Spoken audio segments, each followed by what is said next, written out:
briefing session of Biafo Industries Limited for the year 2025.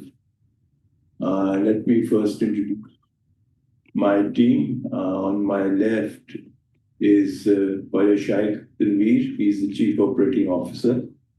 And on the right is Sajid Hussain, who's the Chief Financial Officer, and Rehan Ashraf, who's the Company Secretary. We will start off. First of all, I welcome all of you. We will start off with something, a little briefing on the company. As you have, we have a board of directors, which we just displayed. This is the new board. The last board completed its term in October this year, and a new board was selected and nominated and selected by the shareholders. You will see a few changes, which we hope that will add value to the board and to the company in the coming term of this new board. Moving on, just a brief history about the company. It was incorporated as a public listed company in 1988. And it was licensed by Process Technology International, from which we, the DuPont technology, which we adopted, and also the plant machinery was purchased from Anwar, with which we had a strategic partnership also at that time. Anwar is a big group in South Korea. Since 1994, we went into production. Our plant is located in Hattar Industrial Estate of KPK province, and our production facilities are located there. From 2012 to 2018, as a recognition of the stability and progress, the company has been was selected the top 25 companies of the Pakistan Stock Exchange for the years 12, 13, 14, 15, and 2018. Apart from this, we are internationally accredited certifications. We have ISO 9001 and OSAS 45001. We have recently taken a forward leap, as I would say, by entering into the export markets. More of that will come later. Recognizing the growing global demand, we have reached and identified some strong potential in this growth by establishing key partnerships and local distributors and streamlining our supply chain. We successfully launched the export operations. We will come to our mission and vision, which is displayed for you. I need not go through that. It is here. From there, we move on to our products, and I'll hand over to our Chief Operating Officer to explain to you our major products which have led to our success up till now. Bismillah ar-Rahman ar-Rahim. Assalamu alaikum.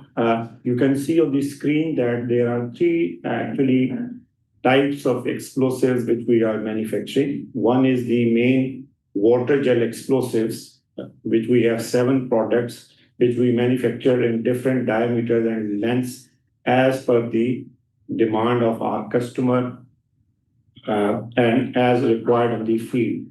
This is our main explosives. Powder explosive is another secondary type of explosive which is being used in combination with the main explosives, which is water gel explosive, and we produce 2 types of powder explosives. One is called BioPril N4, the other is BiBulk. And then third section of our company is the manufacturing of blasting accessories. So these are 10 different blasting accessories which is being produced and supplied to customers according to their requirement plate detonators, electric detonators. Then there is a seismic electric detonators being used in the oil and gas sector, delay electric detonators, both are electric and non-electric. Then a new product which we have introduced this year, this is called electronic detonator. This is the extension of the detonators family to a delay relays detonating called thermotube and safety fuse. We are supplying these products to all our customers in the field of cement, oil and gas exploration, large mining projects and infrastructure projects as per their requirements. And in this year, 24-25, we have supplied all the orders without any problems. Thank you very much. Now, regarding the financial information, I will hand over to Mr. Sajid Hussain Shah, who is the Chief Financial Officer of the company. Thank you, sir. Bismillahirrahmanirrahim. Thank you, respected audience. So I will present you the financial performance of the company for the year 2025. So here is starting from the net sales. We have presented the annual sales into 4 quarters. The overall sales for the year was 2.9 billion against the sale of 2.4 billion. The sale of the current year was increased by 20.7%. That shows good performance for the last year.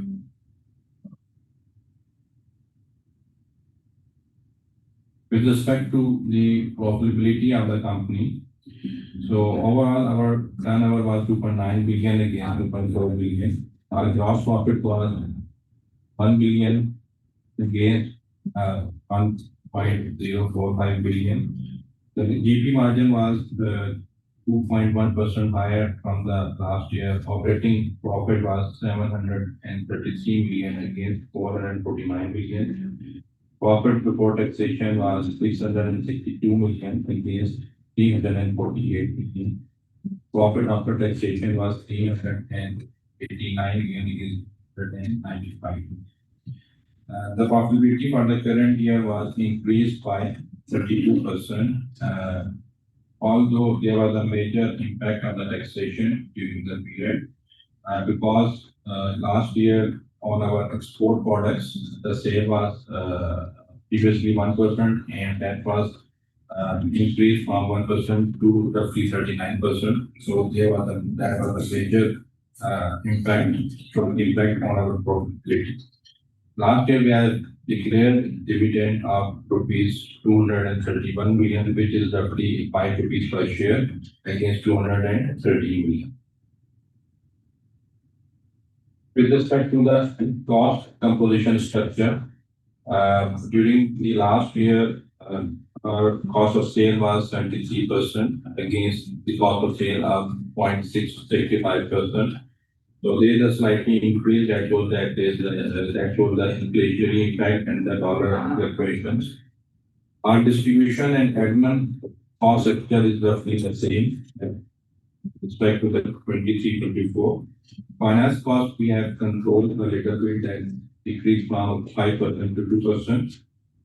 And as I briefed earlier, that the taxation has been increased from 2% to 11%, and the major demand was that the export taxation has been increased from 1% to 39%. With respect to the financial position, so our non-current assets almost remain same, and our current asset has been increased, and that stands at 1 billion. And the major increase was due to the receivable and the inventory volume. Our non-current liabilities has been decreased during the period, and that majorly shows the repayment of the long-term debt. Our current liabilities has been increased from the previous period, and that was mainly due that we have purchased material, and that was reflected in the high sales volume as well. And we have export order which was in the manufacturing process during the period in the month of May and June. So that was expired in the labor years. Our net assets has been overall improved by 273 million during the period. With respect to the share capital and the reserve, share volume is the same. Revenue reserve has been increased by 229 million. That was the unallocated buffer. And our capital reserve has been increased by net by 44 million, and that was roughly that we have devaluated the head office land. And so now I will hand over the forum to the CEO to discuss and speak about the future outlook of the company. Thank you. Future outlook, as usual, looks bright, especially with us entering the export market, which will supplement the slight increase in the domestic market due to market slowdowns and economic conditions. We are targeting our geographic area, targeting for in the beginning is mostly Southeast Asia. We have successfully completed some of the exports to Bangladesh, and we hope to continue this on a long-term basis. We are targeting other countries in the region also. Our next target would be Middle East and Africa later on. Other than that, company is looking forward to increase in sales locally, especially with the boost in the mining sector in Balochistan and upcoming large mining projects, which we are definitely looking into and making inquiries and trying to place the company in a position where we would be the preferred supplier. We have, as you must be knowing, already secured a small contract with Ricodip at Ricodip with Barrick. This is civil works contract basically aimed at the camp and facilities that will be provided beforehand before going into the main mining project. The main mining project has not been disclosed as yet. The bids have been bought, but they have not been finalized as yet. So other than this, we are also already we have a major share in the oil and gas market, but on the onshore gas market, oil and gas market, as you know, because of security reasons, there is a shrinkage in work, especially seismic, where we provide our explosives. Recently, the government of Pakistan has issued licenses for 23 to 25 offshore blocks. We hope that this will come in and there will be more offshore seismic, where again we are aiming to capture that market also. Looking at because most of the companies who have got these licenses are local public sector oil and gas companies who are already our customers and are very satisfied with our products. So all in all, the future looks good, and we hope that we will capture more market share in the coming years. Thank you. I'll now open the forum to any questions that the audience may have.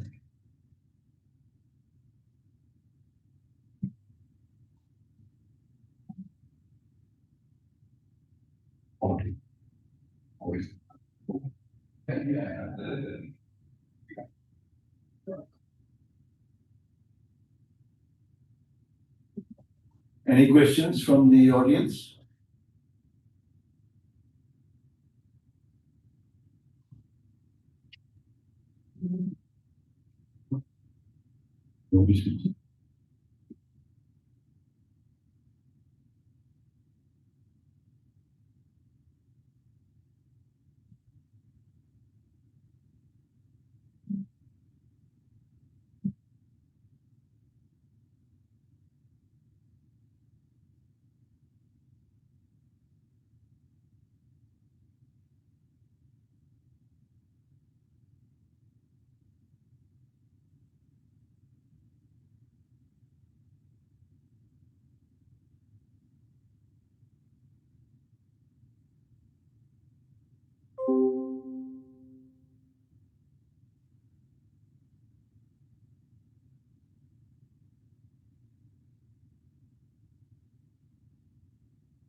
Okay, we have received some inquiries and questions. One question is about the amount of revenue from Recordec phase 1 and expectations from phase 2, and what's current supply in tons and months to Recordec phase 1. Just to advise you that this project is not yet started in its full phase. There is some delay on that. So we have just sent a very little shipment to the project for phase 1. As this is for pre-mining, they have to use the explosive for setting up their establishments there. So they are also calculating. So we are just expecting the plan from them. And at this moment of time, how much revenue, another thing is that is premature because we don't have any confirmed information from the customer. Hopefully, I think in the next quarter we will be in a better position. For phase 2, you see that has not yet been finalized, and the bids are being processed, and things are being changing because they have initially given some quantities, and that will be finalized once they have the full picture to us. That's why at this moment of time, we cannot say anything about the per ton months to phase 1 until we get the full plan from them. Regarding the subsidiary, if there is no such activity in the subsidiary, that will start once these program starts. Next question is, what's the current process of water gas explosive per ton cost? I mean, this is the price. You see, in water gas, we have 9 different products, and all the products, the price of the product vary with the type, with the diameter, and with the length. So there is no fixed price, that is a variable price. In case of next question was how much explosives are used in 3D seismic study. This is also depends upon the area where they are doing the 3D, and per square kilometer also depend upon the depth of the hole which the customer is going to use. So that is entirely the information which usually customer gave us the details, and which vary from other project to project. Current market share, we can say that we are almost 35% of the market. This is the assessment because we have the declared figures, then we have to get the figures from the other. For the company strategy to increase businesses, to improve our products, to be more competitive, and to keep on introducing new products to our customer. This is our strategy so that we can beat our competitors, big competitors. Export front, we have already explained to you that we are in this field, and in the first quarter, as the CEO explained to you, that we have sent our first export to Bangladesh, and we are very much hopeful that keep on doing that. Regarding the rare earth mineral sector and the size, this is premature. I think although government has announced a lot of things, but the projects get some time to be reviewed. Major projects, I believe you know about our company's major projects. We have a major projects of the large scale mining in Balochistan, which we are working since 2003. That is the Sandak Copper and Gold project. And we have another mining project, which is lead and zinc projects, that is also in Las Vegas. Then we have all the cement factories, oil exploration company, all our customers. And then we are supplying to Basha, to this Raymond projects, and to Balakot. These all are major projects where we are working. There is a question on the potential impact of the recent news on Recordec Barrick Gold outright sales. This was very aptly put by the CEO of Barrick, Mark Hill, and he said that he was asked the same question, and he said that we do not comment on speculation. So currently, whether Barrick is going to split into two or what is going to happen to the African and Asian assets, it's all speculation. There has been no direct announcement by the company or its subsidiaries working in Pakistan. So that's all I can say on that. You spoke about the seasonality impact in March and December quarters. It's basically the licensing procedure in Pakistan. 30th of March, all licenses expire, and then you have to apply for renewal of your licenses. So what normally happens is that people stock up before this, and since it takes roughly a month or so to get license renewal, so the second quarter is always slow. Similarly, in September, some licenses expire and they renewal, so that is, I think, the answer to that. Sector-wise growth.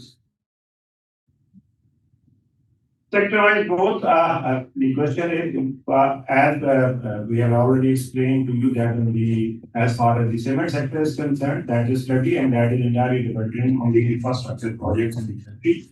If they grow, definitely there will be a growth in the cement sector of our customers, as well as the large-scale projects are concerned. They are the projects which are already going on. Oil and gas is entirely dependent on the concessions, which we usually government announced, and if that has been given, then we are expecting a growth.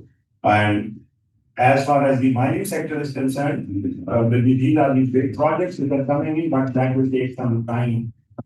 So the growth in the mining sector will take a few years. So with respect to the fall in the GP margin for the year, so there are several reasons that the GP margin is purely dependent on the products which we are selling, and there is a high GP margin products and the low GP margin products. Another thing was the devaluation of the rupee that was year by year. We are having the impact in our GP as you earlier seeing that from the last 4 to 5 years that has been decreased roughly from 52% to the current numbers. So there are also few economic factors that are impacting the GP margin as well. But we are doing that we are trying to manage the GP margin by managing the cost of production, by optimizing the processes, and by further sourcing the alternative materials that we can further improve and maintain the GP margin. Thank you. One question is why there is a requirement for the licenses. I think you people are well aware that this manufacturing of explosive is a regulated industry, and we do the manufacturing, storage, sale on the basis of the licenses issued by the Department of Explosive, which comes under Ministry of Petroleum and Energy Division. So all our customers also have the licenses for use of explosive. So that's why all this industry needs licenses, even for manufacturing, for sale, for storage, for transport, because this is a regulated industry.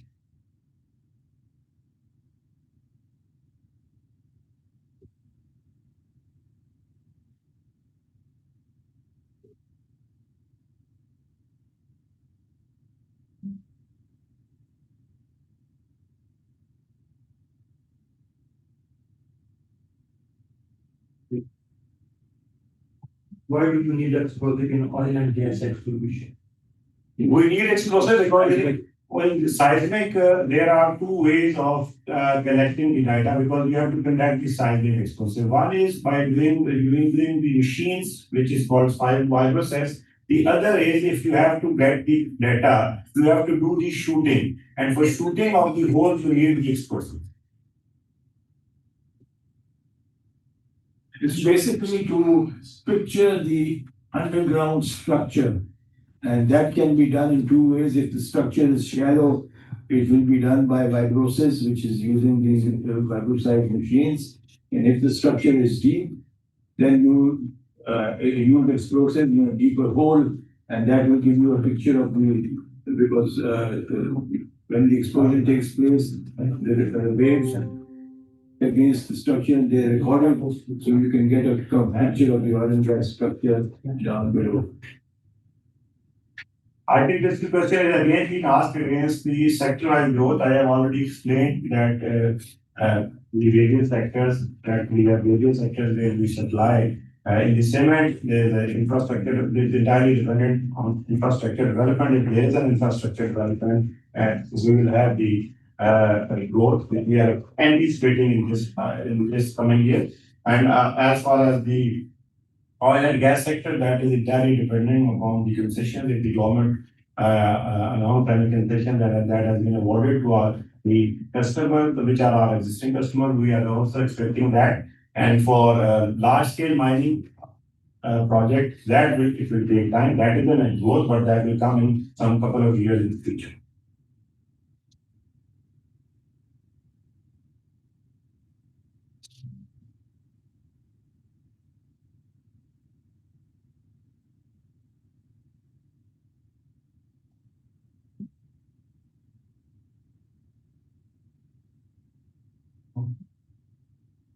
Okay, gentlemen, thank you very much. And we should conclude with this. And we are grateful for your active questions regarding our industry. Thank you very much once again.